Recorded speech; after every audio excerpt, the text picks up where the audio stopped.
لوگوں آؤ میں تمہیں وہ چیزیں پڑھ کر سناؤں جو تمہارے پروردگار نے تم پر حرام کر دی ہیں۔ ان کی نسبت اس نے اس طرح ارشاد فرمایا ہے کہ کسی چیز کو اللہ کا شریک نہ بنانا اور ماں باپ سے بدسلوکی نہ کرنا، بلکہ حسن سلوک کرتے رہنا، اور ناداری کے اندیشے سے اپنی اولاد کو قتل نہ کرنا، کیونکہ تم کو اور ان کو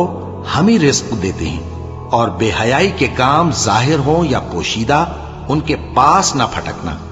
اور کسی شخص کو جس کے قتل کو اللہ نے حرام کر دیا ہے قتل نہ کرنا مگر جائز طور پر، یعنی جس کا شریعت حکم دے۔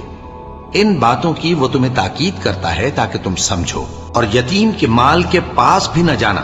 مگر ایسے طریق سے کہ بہت ہی پسندیدہ ہو، یہاں تک کہ وہ جوانی کو پہنچ جائے، اور ناپ اور تول انصاف کے ساتھ پوری پوری کیا کرو۔